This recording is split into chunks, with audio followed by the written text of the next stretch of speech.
A mim coube falar a respeito da união estável, 2 pontos, autonomia privada.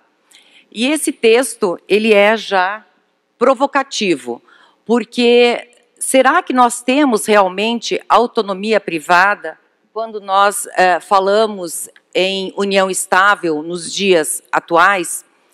E aqui a minha proposição é pensarmos um pouco a respeito desse instituto, sob a perspectiva histórica da união estável, de onde partimos e aonde estamos no momento atual. De que união nós estamos falando quando nós pensamos na união estável?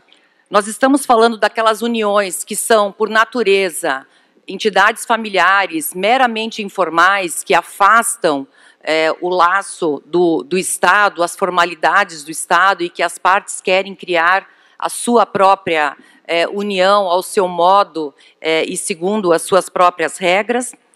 Nós estamos falando daqueles namorados que normalmente iniciam uma vida conjugal, primeiro sobre o hábito de morar juntos, para depois o que já era um namoro, né, já se tornou esse hábito de morar juntos, ou essa decisão de morar juntos, para depois realmente ter uma característica ou de um casamento ou mesmo a formalização de uma união estável, porque hoje a gente fala em formalização da união estável. Ou será que nós estamos falando de uniões que de alguma maneira almejariam o casamento, mas que por circunstâncias não eram possíveis de serem, esses casamentos não eram possíveis de serem realizados ou efetivados? Para pensar um pouco sobre isso, eu convido a gente fazer uma rápida digressão na história brasileira e de como nós concebemos a união estável. No cenário da formação brasileira, nós sabemos que a herança do nosso código é a herança portuguesa, né? Matriz eurocêntrica, daquela família aristocrática, daquela família proprietária. Esse é o direito que nós importamos. O casamento com uma série de formalidades, de solenidades e de regras, e principalmente com o registro. Mas a nossa sociedade também foi formada por indígenas, também foi formada pelas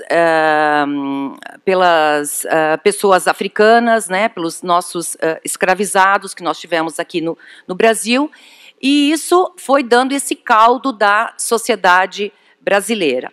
E é importante lembrar que neste momento da formação, né, da colônia do nosso país, nós tínhamos o casamento, sim, como aquele casamento realizado primeiro pela igreja, depois pelo Estado, mas nós tínhamos uma miríade de relações informais na sociedade, muito em decorrência da precariedade econômica e da falta de acesso de muitas pessoas ao registro civil. Então, essas uniões elas se davam de maneira informal.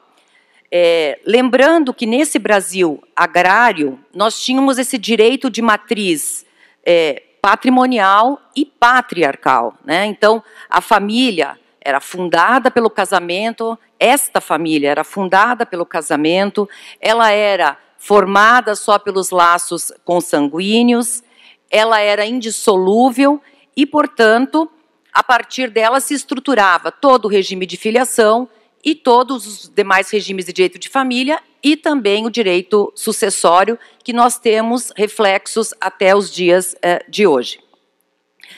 Acontece que nós chegamos, com o passar do tempo, pulando aí algumas décadas, em movimentos que transformaram essa sociedade, né? A década de 60, o amor livre, o acesso aos meios contraceptivos, os espaços de maior liberdade para as escolhas, se davam, obviamente, nos âmbitos da classe média e da classe média alta, que podia fazer, digamos, escolhas de afastar as pretensões do casamento e esse regime todo hierarquizado do casamento e a simbologia que também o casamento tinha na sociedade brasileira. Então, viver junto, morar junto, eram ares novos e refletiam a autonomia maior das pessoas de poderem fazer a escolha de como elas pretendiam constituir a sua própria vida e a sua própria família. Mas nós também tínhamos, nesta mesma sociedade, o peso que as uniões informais carregavam. Uniões informais que se davam porque as pessoas não podiam se casar, porque nós tínhamos o desquite ali na década de 70 já.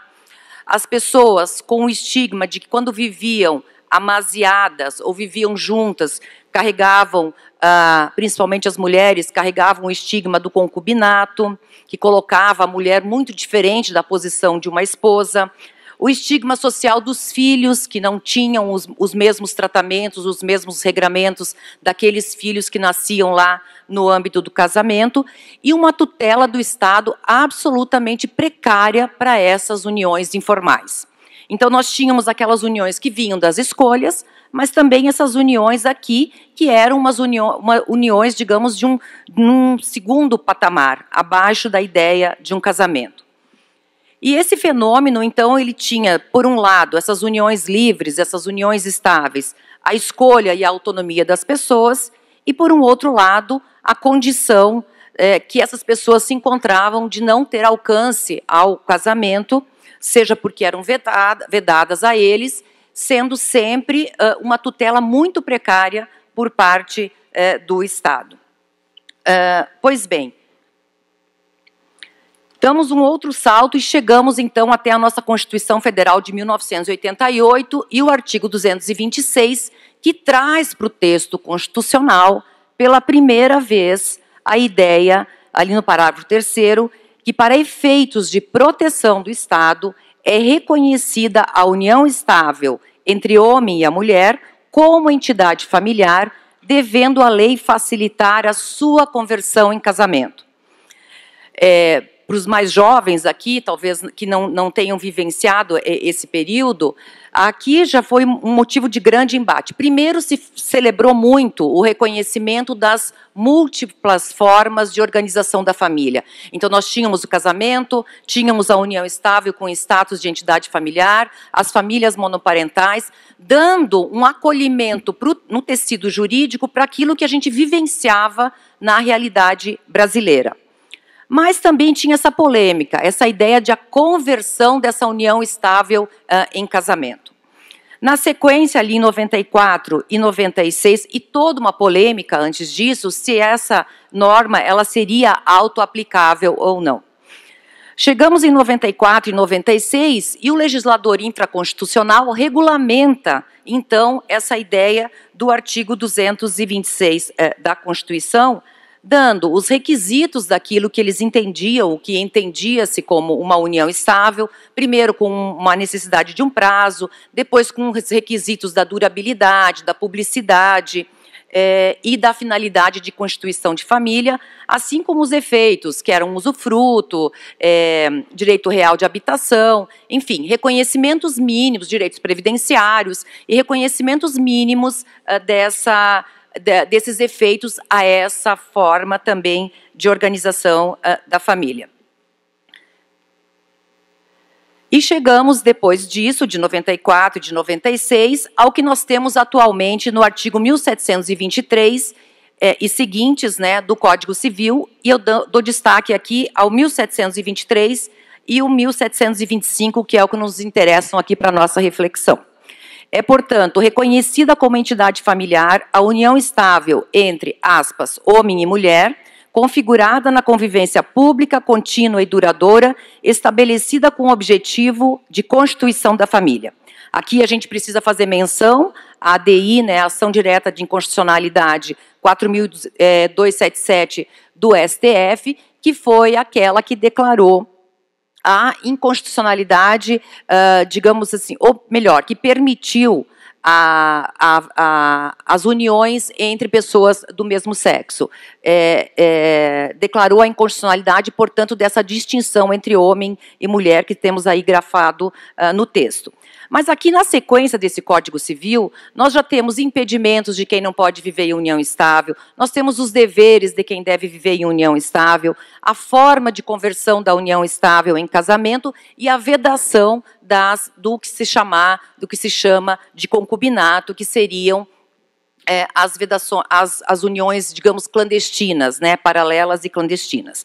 Por sua vez, o artigo 1725, ele traz para dentro da união estável, já conceituada, portanto, a ideia de um regime de bens semelhante ao casamento, uma parcial de bens como uma tutela mínima daquelas pessoas que vivem em união estável, e faz uma ressalva muito importante.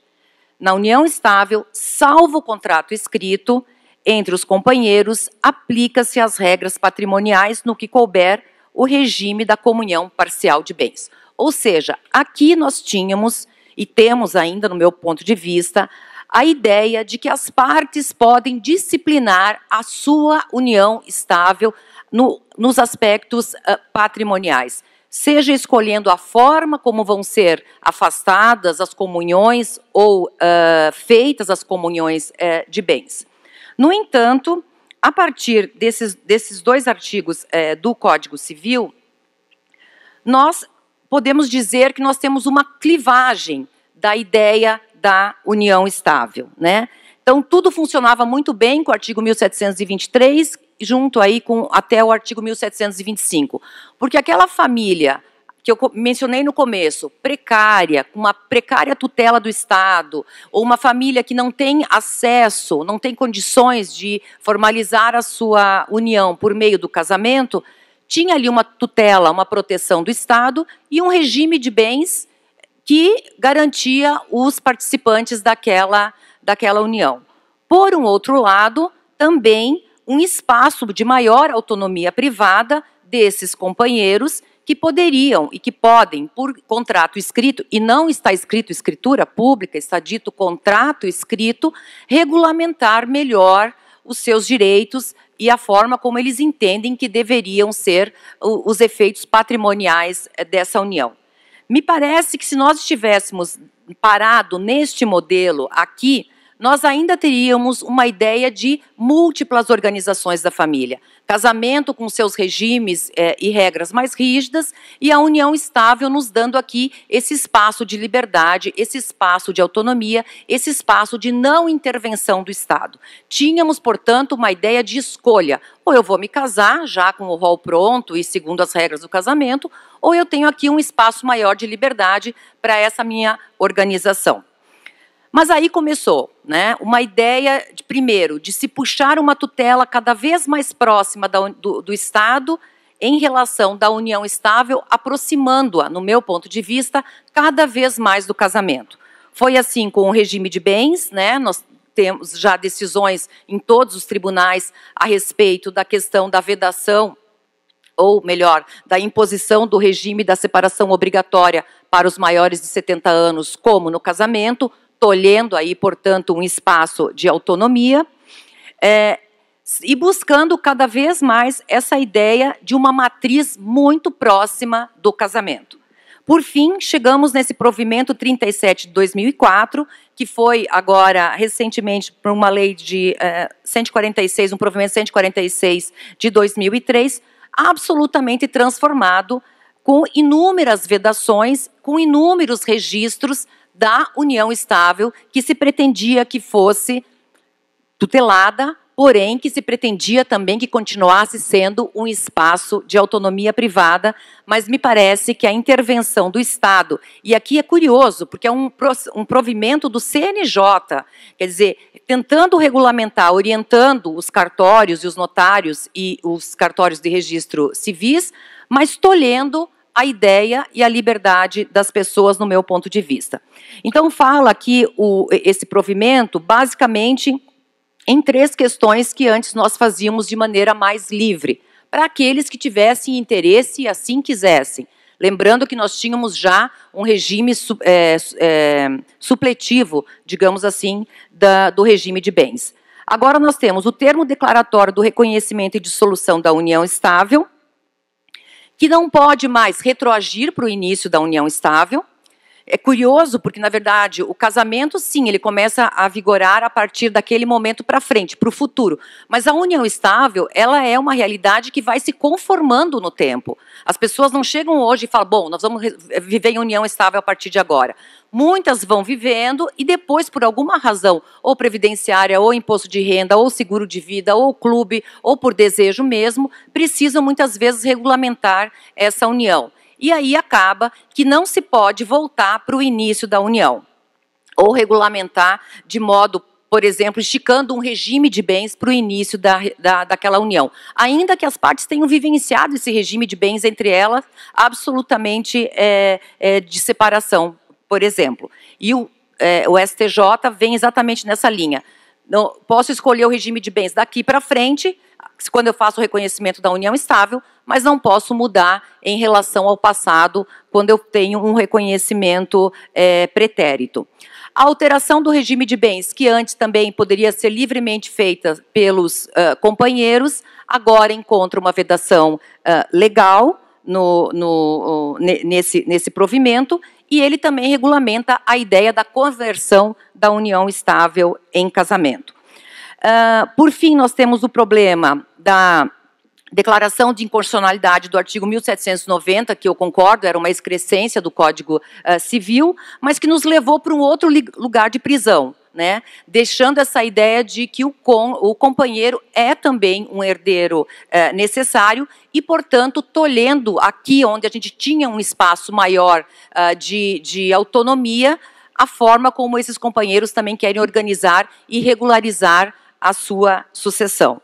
Então, a pergunta que eu me faço aqui, caminhando já para o meu encerramento, será que nós estamos falando ainda em diversidade de formas de organização da família, diversidade de união estável e casamento, ou será que a união estável virou um puxadinho do casamento, com todos os impedimentos, regras e formalidades, tolhendo de forma absoluta aquilo que era um respiro e um exercício de autonomia das pessoas em prol, o que é mais curioso, de uma patrimonialidade onde a gente pode exercer com mais autonomia, impondo regras e um regramento talvez excessivo justamente para aquelas famílias que antes não tinham acesso ao casamento por conta do seu regramento, agora se veem imersos numa união estável também excessivamente regrada. Muito obrigada.